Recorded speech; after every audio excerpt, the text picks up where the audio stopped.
오늘은 우리가 그 느헤미야 시리즈의 마지막 시간입니다. 제가 말씀의 제목을 개혁 ING라고 붙였어요.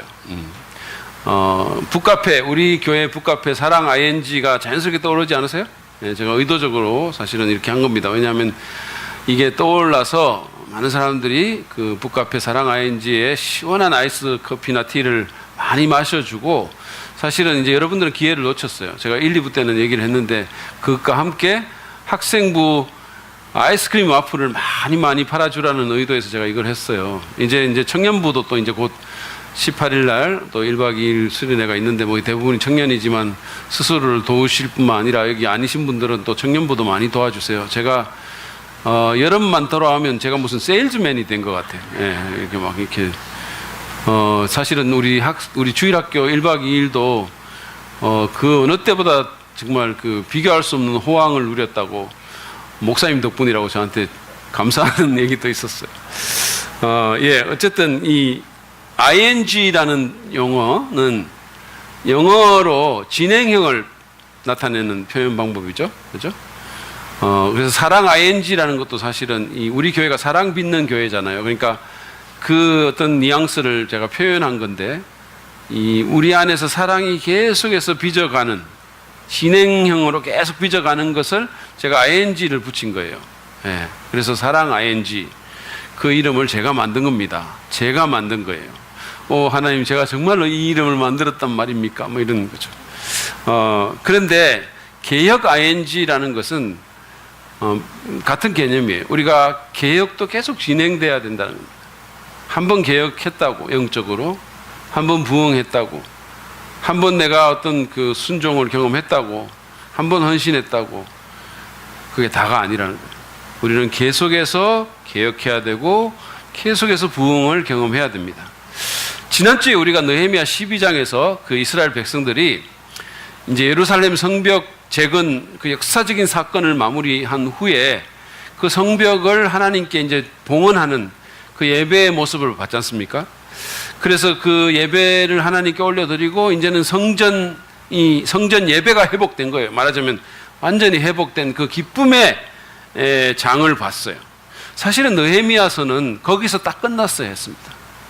그러면 마무리가 깔끔하게 되는 거예요. 그리고 모든 게 해피엔딩으로 딱 끝나게 된 거예요. 이 성벽을, 어차피 성벽 지어로 느헤미야가 왔고, 그게 이제 다 지어져 가지고 봉헌까지 하나님께 올려드렸고, 모든 사람이 거기서 기뻐했으니까 거기서 딱 끝나면 이제 자연스러운 결말이죠. 그런데 한 장이 더 붙어 있는 거예요. 근데 이거 보면 영 아니에요. 여러분들이 13장을 보시면 이거 보면 무슨 문제가 또 생기고, 막 느헤미야가 열을 받아가지고 목소리를 높이고 막 이런 일들이 이전의 모습으로 돌아가게 되고, 그래서 느헤미야가 소매를 걷어붙이고 이 문제를 해결하려고 하는 이런 일들이 있게 되는 거예요. 이 스윈돌 목사님의 표현에 하면 이 문제의 모가지를 그냥 움켜쥐는 이런 일이 있었는 거죠. 그리고 책이 끝나요. 좀 이상하지 않습니까? 왜 이렇게 마무리를 했을까요? 이것은 개혁이라는 것이, 또는 영적인 어떤 그 부흥이라는 것이, 또는 우리의 신앙 성장이라는 것이 한 번에 모든 것이 정리되고 산뜻하게 해결되는 것이 아님을 우리에게 보여주기 위한 의도가 있다고 저는 생각합니다. 한 번 했지만, 한 번 경험했지만, 한 번 헌신했지만 또 뭔가가 잘못되어 가고 또 개혁이 필요한 것을 보여준다는 거예요.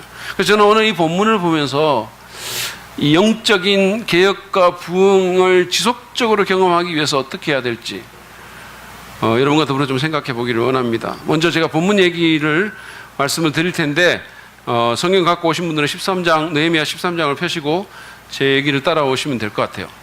이 느헤미야서 13장은 그날이라는 단어로 시작합니다. 13장 1절을 한번 보시죠. 우리 같이 한번 읽겠습니다. 시작. 그날 백성에게 모세의 책을 읽어 주었는데 거기에서 그들은 다음과 같이 적혀 있는 것을 발견하였다. 여기까지. 자, 여기 보면 언뜻 보면요, 이 그날이라는 그날이 성벽 봉헌을 하는 그 날처럼 생각돼요. 왜냐하면 12장에 이렇게 이어져서 있으니까. 그러나 많은 학자들은 12장과 13장 사이에 시간적인 간격이 상당히 있었을 거라고 봅니다. 제가 연대기적으로 정리를 하면 이런 거예요. 느헤미야가 예루살렘에 와가지고 52일 만에 성벽을 재건했지 않습니까? 그리고 우리가 8장에서 보는 것처럼 그 언약 갱신을 하면서 사람들이 심령의 부흥을 경험하게 되고 그러면서 막 울고 회개하고 막 이런 일들이 있었잖아요.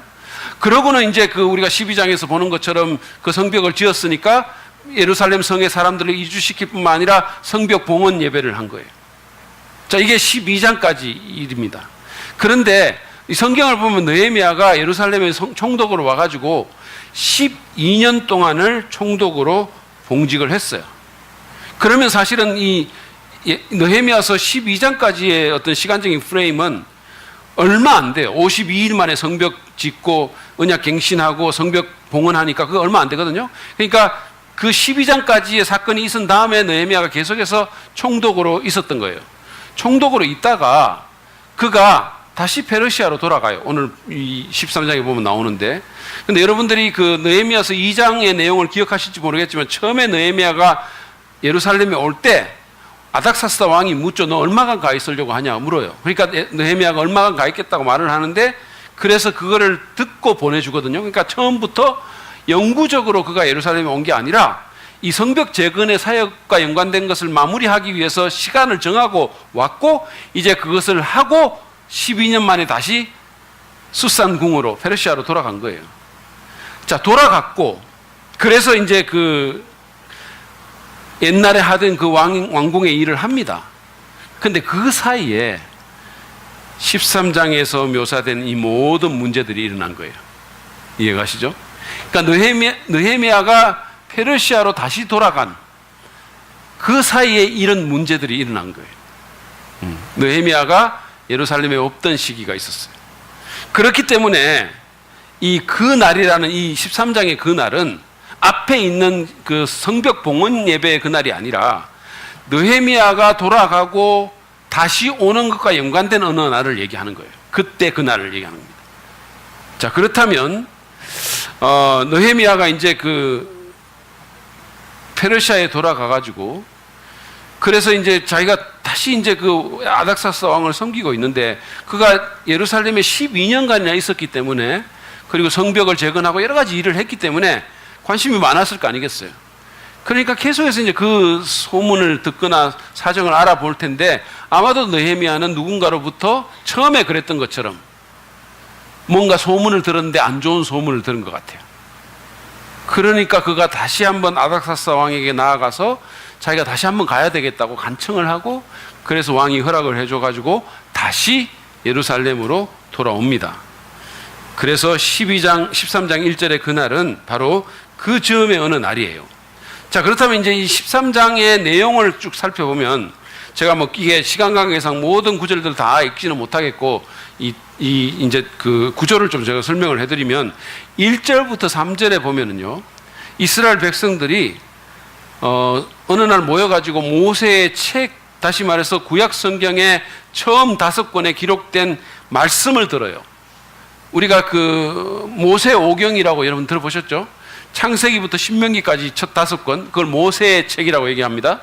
그래서 그 모세의 책을 이제 구약 성경에서는 율법책이라고 말하기도 해요. 그 율법책을 그들이 들었어요. 누군가가 읽어줬어요. 히브리 사람들은 이거를 토라라고 말하기도 해요. 예, 히브리어로 토라, 가르침이란 뜻인데 어쨌든 이 토라의 글을 누군가가 읽어줬고 누가 읽어줬는가는 안 나와 있어요. 근데 나라신학대학원의 총장을 역임하셨던 도널드 캠볼 박사님은 그 사람이 말라기였을 것이라고, 말라기 선지자였을 거라고 추정을 합니다. 이게 왜냐하면 여러분 그 에스라 학사 에스라가 활동하고 느헤미야가 바로 오고 했을 때에는 학계라는 선지자가 같이 활동을 했어요. 근데 이제 12년을 지나고 그가 다시 돌아갔다가 왔을 때는 돌아가고 없고 이럴 때는 말라기가 그 사역을 했을 거라고, 시기적으로 말라기의 시기라고 얘기를 합니다. 그리고 말라기서에서 다루고 있는 문제하고 13장에서 다루고 있는 문제가 비슷한 문제예요.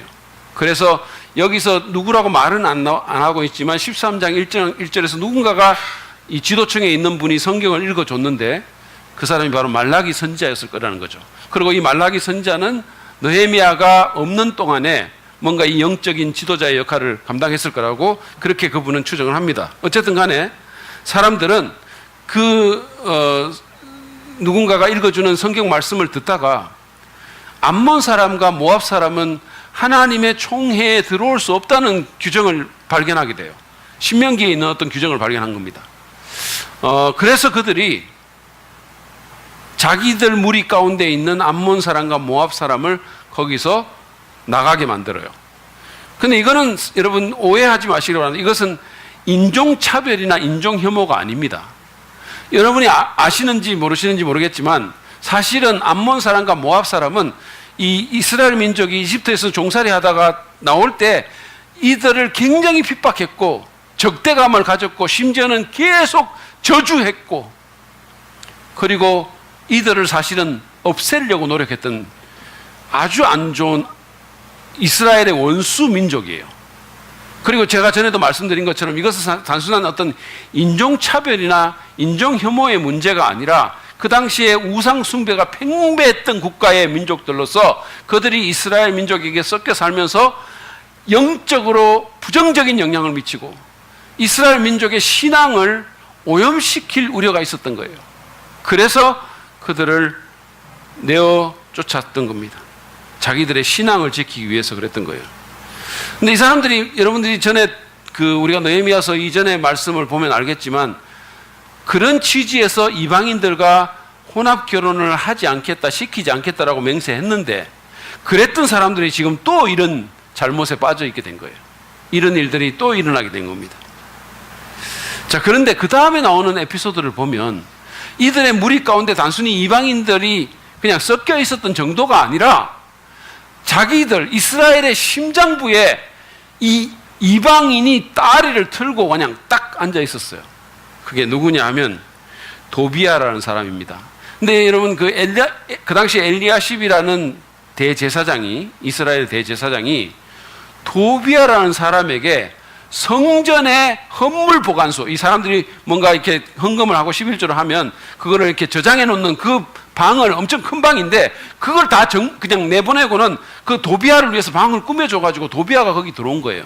거기서 살게 된 겁니다. 여러분 도비아가 누굽니까? 도비아는 암몬 사람이잖아요. 그러니까 이 도비아라는 사람이 이방인이에요.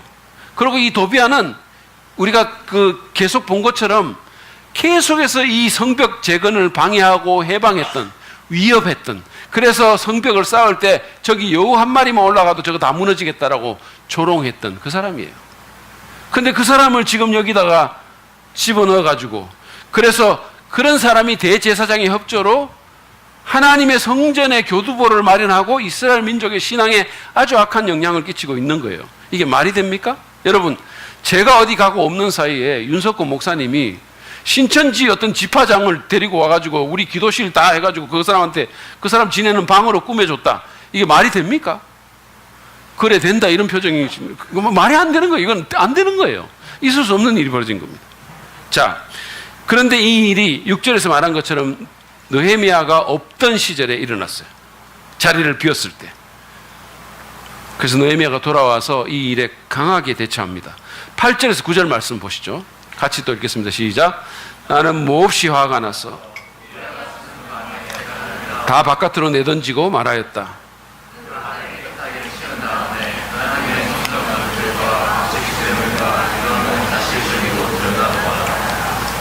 느헤미야가 너무 화가 나가지고 그 모든 거를 이 세간을 다 바깥으로 내던졌다 그랬어요. 여러분 누구 연상되는 사람이 없습니까? 화를 엄청 내고 가구를 집어던져? 우리 아버지네 또는 뭐 내 남편이네.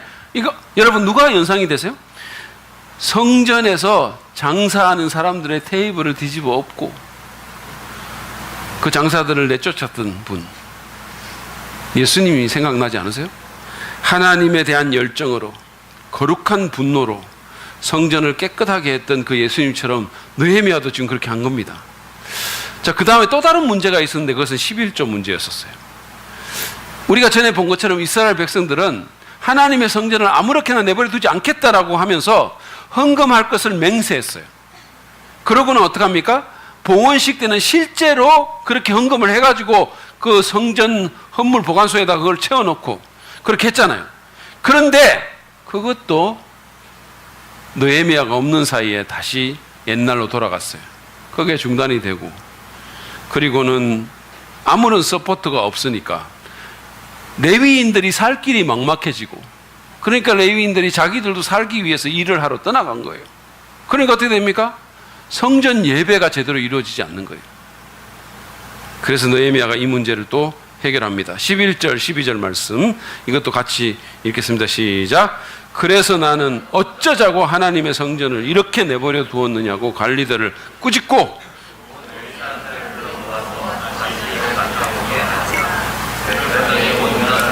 곡식과 새 포도주와 기름의 11조를 가지고 와서 창고에 예배가 회복되게 만들어준 거예요. 자, 그 다음에 문제는 또 그것만이 아니었어요. 어느새 사람들이 안식일 준수도 범하고 있었습니다. 안식일에 일하는 것은 말할 것도 없고 그냥 장사치들이 들어와가지고 그냥 온갖 상행위가 이루어지고 있었어요. 그러니까 느헤미야는 이게 참 눈으로 자기가 믿을 수가 아마 없었을 거예요. 예전에 다 이거 정리했던 얘기인데, 그런데 지금 막 안식일에 하나님의 백성들이 뭐 일하는 거는 아예 그냥 이거는 뭐냐 애교입니다. 애교. 그냥 막 온갖 이 상행행위들이 일어나고 이방인들이 들어오고 난리가 난 거예요. 그래서 그가 유다의 귀족들을 꾸짖으면서 이게 얼마나 악하고 위험한 일인지를 지적합니다. 17절 18절 말씀 이것도 같이 읽겠습니다. 시작. 안식일을 이렇게 더럽히다니 어쩌자고 이런 나쁜 일을 저지르는 거요. 당신들의 조상도 똑같은 일을 하다가 우리와 우리 도성이 모두 하나님의 재앙을 받지 않았소? 당신들이야말로 안식일을 더럽혀서 하나님이 이스라엘 위에 진노를 내리시도록 하는 장본인들이요. 당신들이 너무 지금 위험한 짓을 하고 있다는 거예요. 하나님께서 이것 때문에 우리를 예루살렘 성을 무너뜨리고 우리를 내쫓았는데 또 그 짓을 하냐고. 당신들 정말 이렇게 나라에 해로운 짓을 하면 되냐고. 이렇게 꾸짖은 겁니다. 제가 이걸 보면 느헤미야가 참 대단한 것 같아요.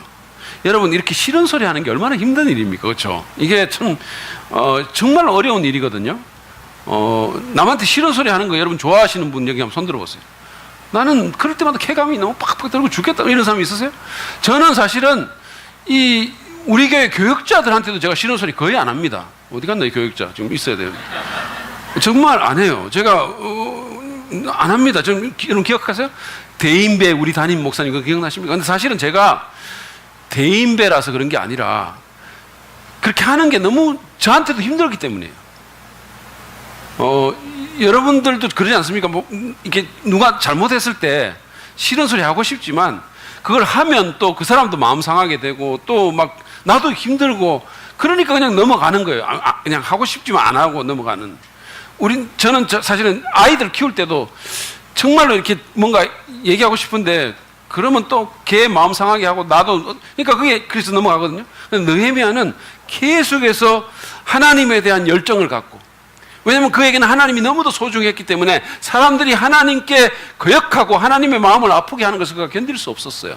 그뿐만 아니라 하나님을 거역하는 것은 곧 자기를 해치는 일이기도 했기 때문에, 당사자를 해치는 일이기도 했기 때문에 느헤미야가 두고 보지 않고 계속 싫은 소리를 합니다. 제가 이걸 보면서 이거야말로 진짜 사랑이다라는 생각이 들어요. 사실은 이게 좀 터프한 사랑이죠. 거친 사랑이긴 하지만 누군가가 잘못하고 있는데 그걸 그냥 이러고 보고 있으면 나 편하자고, 내가 그 사람한테 좋은 평가 듣자고 내가 아무 말도 안 하고 있으면 그건 사랑 아니잖아요. 사실은 그들이 좀 기분 나빠하더라도 말을 하는 게 맞는 거죠. 느헤미야가 그렇게 한 거예요. 자, 그래서 이 모든 문제들을 그가 해결을 합니다. 정말 용기 있는 지도자인 것 같아요. 느헤미야를 보면 정말 이렇게 제가 머리가 숙여 이 느헤미야서를 공부하면서 이 사람 진짜 지도자다 이런 생각이 들어요. 어쨌든 19절부터 22절에 보면 느헤미야는 이 문제를 확실하게 해결하기 위해서 안식일 성문을 일찍 닫습니다. 아예 닫아버리고, 그리고 아예 경비를 세워요. 그러니까 확실하게 해결을 시키려고 경비를 세우고, 그래도 막 보면 이 성 바깥에서 상인들이 막 잠을 자고 이러는 거예요. 왜냐면 조금 있으면 또 이게 흐릿해질 거니까 그때 또 들어오려고. 그러니까 어떡합니까? 그들을 또 꾸짖어가지고 내쫓아버립니다. 이방인들, 상인들. 확실하게 정리를 해줬어요. 자, 마지막으로 그가 해결한 태클한 문제는 뭐냐 하면 혼합 결혼의 문제였었어요. 이방인들과 결혼하는 것. 사실은 그 혼합 결혼을 자기들이 안 하겠다고, 안 시키겠다고, 만약에 그거를 하면 저주를 받아도 좋다고 그렇게까지 맹세한 사람들 아닙니까? 그런데 어느새 또 그 문제로 돌아간 거예요. 그래서 23절, 24절에 의하면 이 유다 남자들이 아소돗 여자들, 암몬 여자, 모압 여자들과 결혼을 했어요. 그래가지고 그 2세들의 절반이 히브리 말을 제대로 못하는 거예요. 히브리 말을 못하는 거예요. 지금도 이제 미국 같은 데 가면 이게 그 2세들 중에 보면 목사님, 전도사님 이렇게 말하는 애들이 있어요. 이렇게 좀 이상하게 말하는 애들이 있거든요. 자, 그런 애들이 있는데 이게 사실은 그 당시에 그 히브리 말을 못한다는 것은 제가 조금 전에 얘기한 그런 단순히 그냥 모국어를 좀 서툴게 한다 이런 차원이 아니에요. 그런 차원이 아니에요. 이것은 무슨 의미냐 하면 당시에 이 사람들이 히브리 말을 못한다는 말은 구약 성경을 못 읽는다는 뜻입니다. 그들이 구약 성경을 읽지 못하고 그 다음에 예배 의식 때 사용되는 언어를 이해하지 못한다는 거예요. 그것은 신앙적인 함의가 있는 얘기입니다. 다시 말하면 하나님을 믿는 신앙이 중단될 위기에 처했다는 얘기예요. 믿음이 계승될 수가 없게 된 거예요. 이건 너무도 심각한 문제였습니다. 그래서 느헤미야는 너무너무 화가 났어요. 그가 한 행동을 보십시오. 25절입니다. 여러분 25절 우리 다 같이 읽겠습니다. 시작. 나는 그 아버지들을 나무라고 저주받을 것이라고 하면서 야단을 치고 그들 가운데 몇몇을 때리기도 하였으며 머리털을 뽑기까지 하였다. 여러분 그는 욕하고 때리고 머리털을 뽑았어요. 오늘날 경건한 크리스찬이 하지 말아야 될 3종 세트를 다 한 겁니다. 만약에 오늘날 목회자가 이 중에 하나라도 했으면 제가 생각할 때 그날로 그는 교회에서 방 빼야 돼요. 아니 내가 지혜근 형제의 머리털을 뽑았다? 이거 동영상 올라가고 저는 페이북에서 스타 될 것 같아요. 그리고 그것이 알고 싶다 해도 나올지 몰라요. 근데 느헤미야는 왜 이랬을까요? 물론 이게 그 당시에 문화적인 어떤 요인들이 있습니다. 그 당시에 사람들이 자신들의 분노를 표현하는 방식들이 있어요. 그렇지만 느헤미야가 이렇게까지 한 것은 그가 여기에 얼마나 많은 것이 걸려있다는 사실을 그가 알았기 때문에 이거 너무 위험한 상황이라는 거죠. 지금 아이들이 혼합 결혼을 해가지고 히브리 말도 교육 안 하고 이거 지금 엉망이 된 거예요. 그래서 그 극단적인 처방을 쓴 겁니다. 사실은 인기나 뭐 사람들의 어떤 평가에 연연하지 않고 욕 먹어도 좋지만 나는 옳은 일을 한다고 한 거예요. 근데 보면 또 꼭 이런데 은혜 받아가지고 이런 거를 또 집에 가서 적용하려는 사람이 있어요. 오늘도 또 집에 가가지고 서로 머리털 뽑고 그러지 마시기를 바랍니다. 느헤미야도 그랬는데 막 이러면서 이러면 안 돼요. 이건 따라하면 안 됩니다. 어쨌든 느헤미야는 이방 아내 때문에 타락한 솔로몬의 예까지 들면서 사실은 이것도 참 하기 힘든 일이거든요. 왜냐하면 그 당시에 이스라엘 민족에게 솔로몬은 굉장히 추앙받는 지도자인데 그 치부를 다시 드러내면서 이걸 확실하게 경고하기 위해서 솔로몬이 그 지혜로운 자가 그 정말 하나님께 처음에 쓰임 받았던 자가 왜 그렇게 타락했는지 아냐? 바로 이 문제야 이렇게 얘기합니다. 그러면서 그들을 경고하고 혼합 결혼을 절대로 시키지 말 것을 그들에게 다짐받았습니다. 맹세까지 시켰어요. 그리고 더 심각한 것은 이 문제에 대제사장의 가정이 포함되어 있었습니다. 엘리야십이라는 대제사장의 손자 요야다라는 사람이 있었는데 그 아들 가운데 하나가 호론 사람 산발랏의 사이가 되어 있는 거예요. 그러니까 이를테면 제사장 집안이 세속 권력자 집안하고 혼인을 해가지고 이 부를 더 축적하고 기득권을 지키려고 한 겁니다. 여러분 산발랏이라는 사람이 누굽니까? 사마리아의 총독으로서 도비아와 함께 성벽 재건을 계속해서 방해하고 해방하던 원수였었어요. 이 사람은 심지어는 살해 위협까지 하고 내가 군대 동원하겠다고 말한 사람이에요. 근데 그런 사람이 지금 이스라엘 대제사장 집안에 사돈이 맺어진 겁니다. 이 말이 되는 얘기입니까? 야훼 신앙이 완전히 무너질 위기에 처한 거예요. 느헤미야는 단호하게 이 자를 쫓아냅니다. 유대 역사가인 요세푸스라는 사람에 의하면 요세푸스에 의하면 이 쫓겨난 그 사위가 사마리아로 가가지고 거기서 그리심산에서 예배하는 짝퉁 유대교를 만들었다라고 얘기를 해요. 그런 역사의 기록이 있어요. 어쨌든 느헤미야는 하나님께서 이 일을 판결해 주실 것을 기록한 후에 제사장들과 레위인들에게 이방인들로부터 온 부정을 정결케 하고 직무에 복귀하도록 합니다. 그리고 그는 또한 성전의 제단에서 쓸 장작과 첫 소산물을 바치게 만들므로써 예배가 끊이지 않도록 그렇게 조처를 했어요. 그리고 느헤미야가 31절에서 이렇게 자기의 책을 끝을 냅니다. 이것도 우리 같이 한번 읽겠습니다. 시작. 나의 하나님, 나를 기억하여 주시고 복을 내려 주십시오. 이게 느헤미야의 마지막 문장이에요. 하나님께서 자신의 개혁에 대한 노력을 기억해 주시고 그 일이 열매 맺을 수 있도록 복을 구한 겁니다. 우리가 1장을 보면 사실은 1장에서 기도로 시작된 느헤미야서가 13장에서 기도로 끝을 맺고 있어요. 이것은 기도가 얼마나 하나님의 대역사를 이루는 일에, 꿈 너머의 꿈을 이루는 일에 얼마나 중요한가를 우리에게 말해주고 있는 거예요. 자, 그렇다면 영적인 개혁과 부흥을 지속시키는 일에 대해서 이 본문이 주는 교훈이 뭡니까? 제가 몇 가지 여러분과 좀 나누기를 원합니다.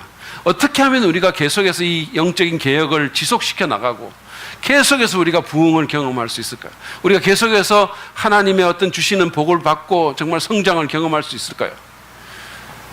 첫 번째는 인간 의지의 연약함을 인식해야 된다. 우리 의지의 연약함을 인식해야 돼요. 여러분, 자기를 너무 과신하지 마시기를 바랍니다.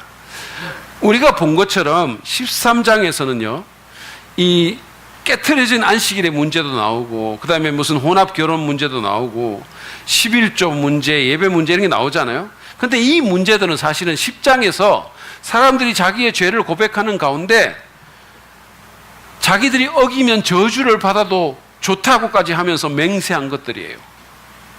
그들이 결심하고 결단한 겁니다. 그 말은 뭐예요?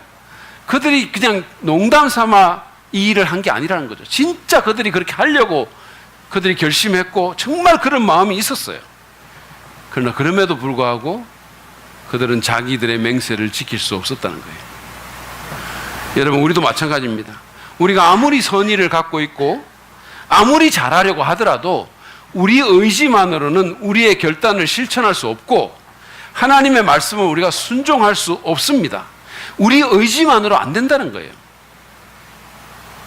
여러분이 막 잘하려고 나는 어떤 이런 특별한 특정한 여러분이 잘 짓는 죄를 내가 안 지어 보겠다고 결심해도 여러분 의지만으로 그렇게 할 수 없어요. 여러분 반드시 무너집니다. 제가 대학 때 이제 그 친구 중에 시험을 정말 잘 치고 싶은 친구가 있었어요. 그래서 이 친구가 이제 시험은 잘 치고 싶은데 잠이 많아요. 잠이 많아. 그래서 이제 시험 때가 되면 어떻게 하냐면 저를 불렀어요. 왜냐면 같이 있으면 잠을 좀 덜 잘 수 있으니까. 그러니까 저를 이제 같이 밤새 자고 저를 이렇게 부릅니다. 그래서 제가 가거든요. 그 집에 가요. 그러면 또 이제 가면 바로 또 시험 공부합니까? 가면 또 처음에 이제 좀 시동 걸어야 돼. 이런저런 얘기 또 막 이렇게 막 하죠. 이렇게 즐거운 얘기들을 이렇게 합니다. 그래가지고 한 30분, 1시간 정도 가요. 그러고 이제 그런 시간을 보내고 나면 이 친구가 어떻게 하냐면 자기 엄마한테 엄마, 커피 진하게 한 잔 주세요. 이렇게 얘기를 해요. 그러면 그 엄마가 이제 커피를 이제 큰 컵에다가 해서 진하게 이렇게 타갖고 주십니다.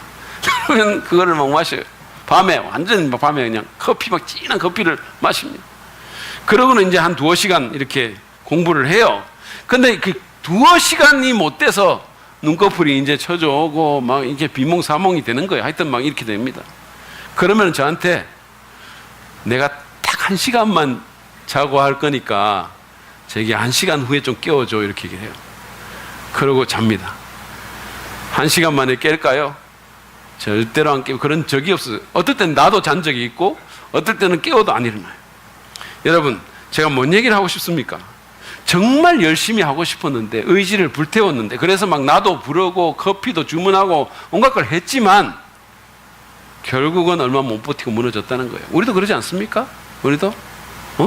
정말 한번 해보려고 정말 막 밤에는 치킨 안 먹는다 그러고 막 다이어트 클럽 들어가고 막 사진 찍어 올리고 난리를 쳐도 어느 순간에 무너지는 거예요. 어느 순간에. 여러분 그런 경험 없으세요? 주일날 설교 듣고 결단했는데 2주먹 불 건지고 다짐했는데 월요일 출근 시간에 바로 무너져 내리는. 저는 심지어 예배 직후에 예배 잘 드린 사람들이 교회 마당에서 대판으로 부부싸움하는 것도 봤어요. 우리 교회는 아닙니다. 우리 교회 마당도 없잖아요. 미국에 있는 어떤 마당 있는 교회에서 제가 본 거예요. 여러분, 우리 인간의 의지만으로는 안 됩니다. 오해하지 마십시오. 우리에게 결단이나 결심이 필요 없다는 뜻은 아니에요. 우리는 결단해야 됩니다. 우리 결심해야 돼요. 그렇지만 내 의지만으로 그 결단을 지속시켜 나갈 수가 없다는 거예요. 물론 어떤 사람들은 좀 의지가 강하고 어떤 사람은 좀 약하겠죠. 그렇지만 지속적으로 계속해서 하나님 말씀을 계속 순종하고 그 결단을 계속해서 캐리아웃 하는 사람은 없어요. 그런 사람은 없습니다. 우리는 그 사실을 인식해야 돼요. 여러분, 우리에게는 도움이 필요합니다. 느헤미야 같은 영적 지도자나 또는 공동체의 도움도 필요하지만 무엇보다도 느헤미야의 이름이 내포하고 있는 위로자 성령이 우리에게 필요해요. 느헤미야는 그 이름이 위로한다라는 뜻이고 여호와께서 위로하신다. 위로자의 도움이 필요합니다. 우리는 늘 그 위로자 되시는 보혜사 성령님의 음성에 귀를 기울이고 그분의 도움을 구하고 그분의 컨트롤을 받아야 돼요. 여러분, 신앙생활이라는 것은 자기 의지로 자기 힘으로 이를 악물고 하는 거 아닙니다. 성령께서 우리를 도와주셔야 되는 거예요.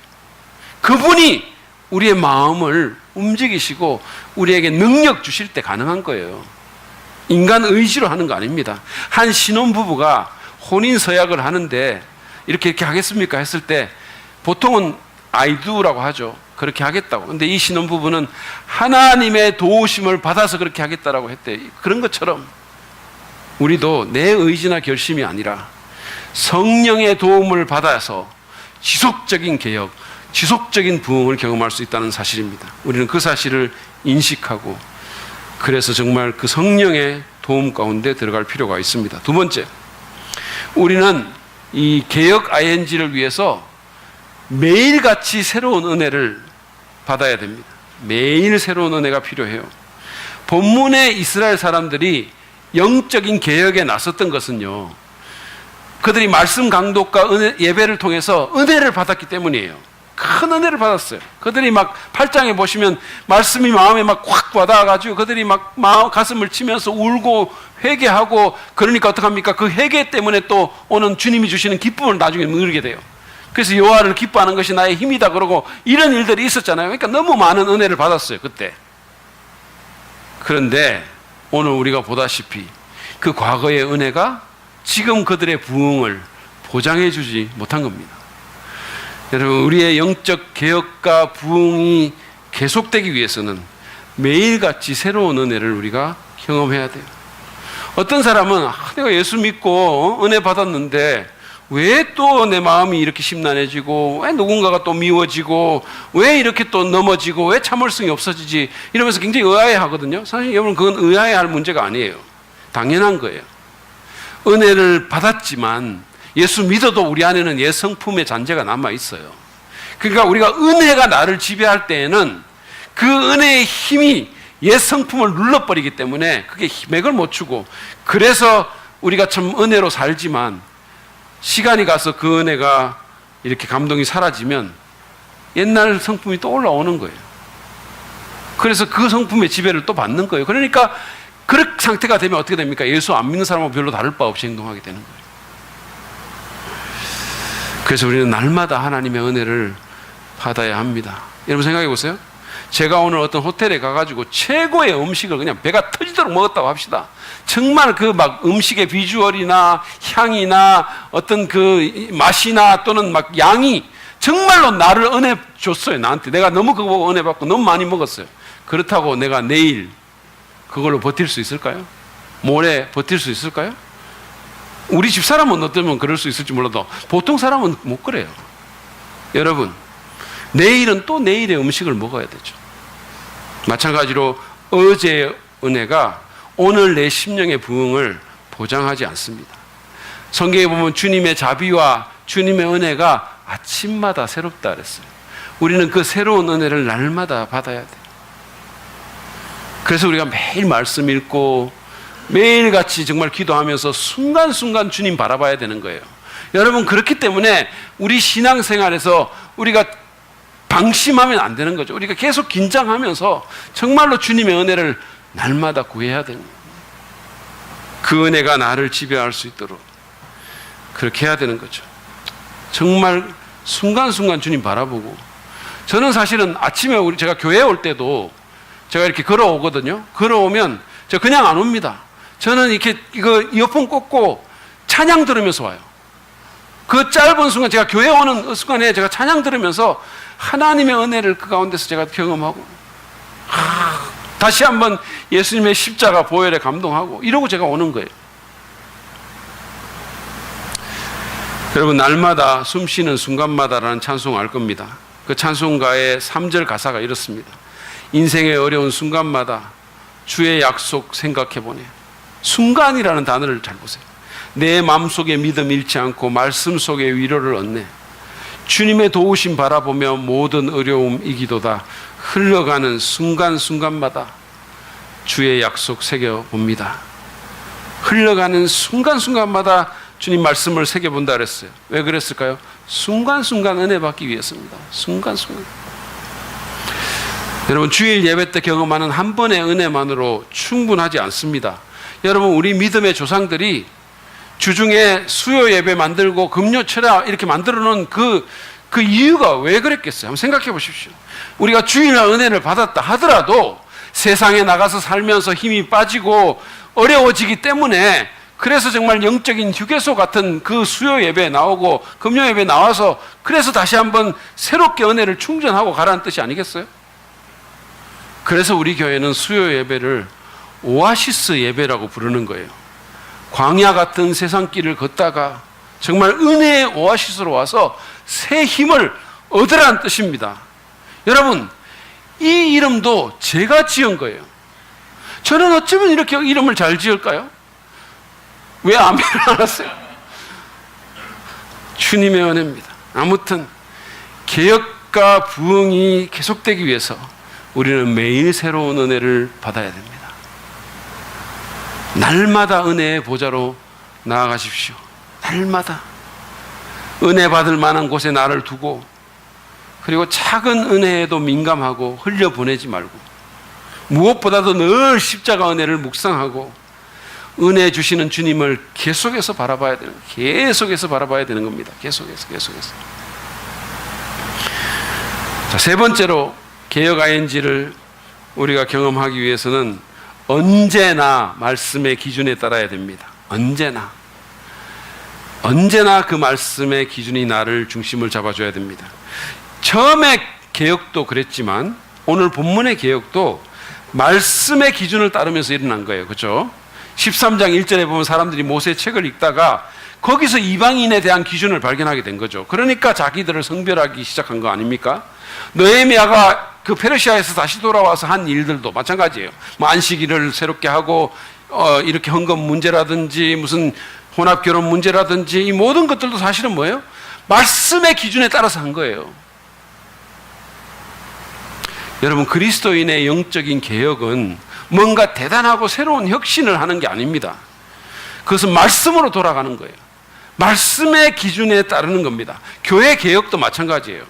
교회 개혁한다는 게 무슨 새로운 프로그램을 도입하고 무슨 뭐 어떤 개혁 비대위원장을 세우고 이런 거 아니에요. 남들이 뭐 아무도 안 하는 어떤 혁신적인 방법으로 사역하는 게 아니라 말씀에 안 맞는 것을 제거하고 교회 가운데서, 그리고 우리가 하고 있는 것들, 이를테면 전하고 있는 메시지라든지 가르치는 교리를 점점 더 성경에 맞도록, 성경적이 되도록 말씀의 기준에 맞추는 것이 개혁의 핵심이에요. 여러분, 기독교에서 가장 위대한 개혁이 16세기 종교개혁인데, 그 16세기 종교개혁의 모토를 아십니까? 오직 성경이라는 거예요. 몇 가지 오직, 5가지 오직이 있는데 그 중에 하나가 오직 성경이에요. 솔라 스크립추라, 오직 성경. 성경으로 돌아가자는 거예요. 그 당시에 타락했던 로마 캐톨릭의 행습과 믿음을 성경으로 돌리자. 이게 종교개혁의 본질이에요. 여러분, 성경적으로 생각하고 행해야 합니다. 교회에 나온다고 크리스찬이 되는 게 아니고 성경적으로 생각하고 행동할 때 크리스찬이 되는 거예요. 여러분들이 교회를 열심히 나오면 여러분은 종교적이 됩니다. 그러나 우리가 성경적으로 생각하고 행동하면 그리스도인처럼 되는 거예요.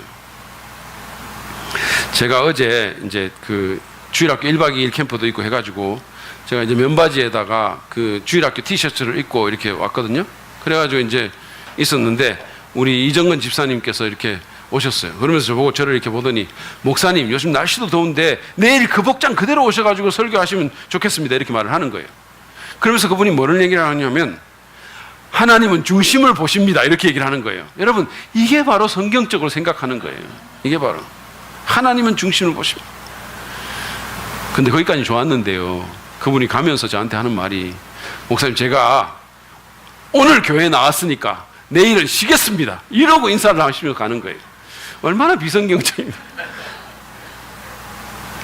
여러분, 제가 몇 년 전에 필리핀에 갔는데 어떤 교회를 들어가는 데 있잖아요. 보통 교회 이렇게 그 문이 이렇게 있고 이제 위에 간판 비슷한 게 달려 있어요. 그래서 나는 교회 간판인 줄 알았거든요. 이게 봤더니 거기 뭐라고 써 있냐면 What the Bible says 이렇게 써 있는 거예요. 성경이 무엇을 말하느냐. 굉장히 인상적이었어요. 교회 간판을 걸어놓은 게 아니라 성경이 무엇을 말하느냐 이렇게 딱 써놨어요. 여러분, 필리핀은 캐톨릭이라든지 이런 세력들이 굉장히 강하거든요. 그러니까 그 교회가 성경이 말하는 걸 한번 보자는 거예요. 그러니까 자기들이 성경적으로 하겠다는 것을 그런 방식으로 표현을 한 것 같아요. What the Bible says. 그 어떤 교회는요, 목사님이 주일 예배 때 여러분 성경 갖고 오신 분들 다 성경 들고 흔들었어요. 이렇게 얘기하더라고요. 막 사람들이 손을 들고 흔드는 거예요. 그러니까 목사님이 숫자를 세요. 이렇게. 이 줄에는 몇 명, 이 줄에는 몇 명, 이 줄에는 몇 명. 그러니까 제일 많은 줄은 막 박수 치고 막 이러더라고요. 성경 중요하다고. 우리도 한번 해볼까요? 긴장하십니까? 오늘 안 갖고 왔는데요.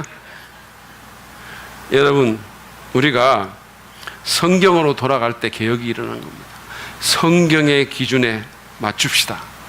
우리 자녀를 양육할 때도, 재정생활 할 때도, 여러분 데이트할 때도, 인간관계 맺을 때도, 사역할 때도 성경대로 합시다. 요즘 그뿐만 아니라 무슨 요즘 막 이렇게 논쟁이 되고 있는 윤리적인 이슈들도 마찬가지예요. 여러분, 뭐 동성애라든지 낙태라든지 무슨 페미니즘이라든지 이런 문제들도 마찬가지예요. 성경대로 생각하고 성경대로 해야 되는 거예요.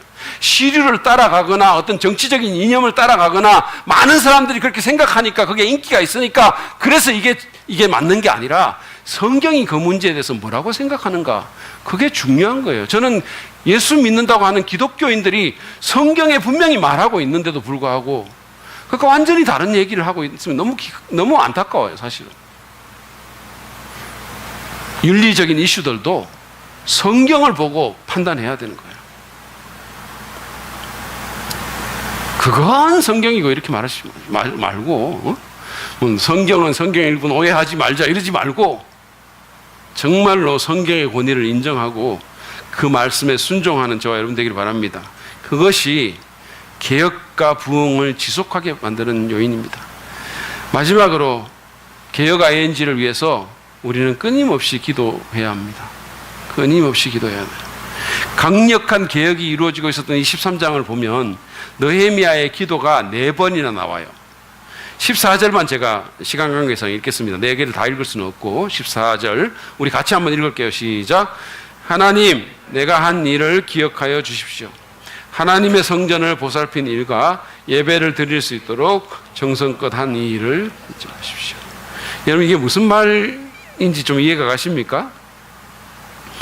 느헤미야가 지금 요청하고 있는 게 이거예요. 하나님, 이 개혁의 일이, 자기가 한 일이 개혁의 일이잖아요. 이 개혁의 일이 하나님의 기억하신 바가 됐으면 좋겠습니다라는 거예요.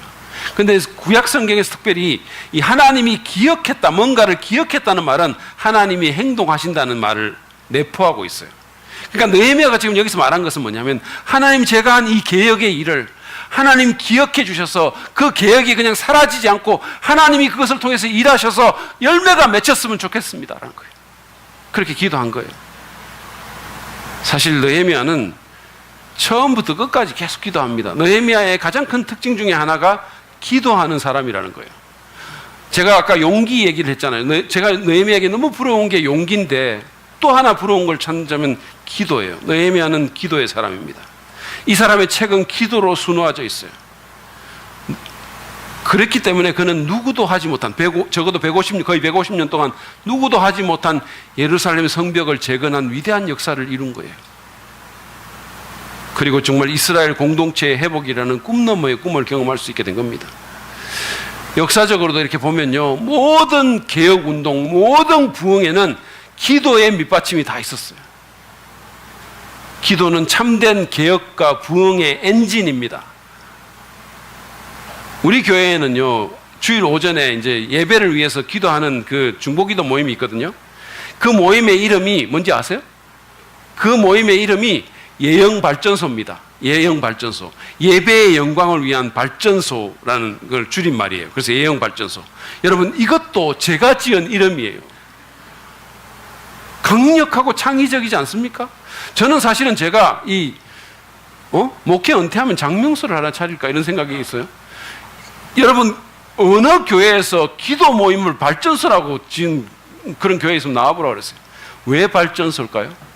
왜냐하면 발전소에서 전력이 나오듯이 거기서 능력이 나오는 거예요. 기도에서 능력이 나옵니다.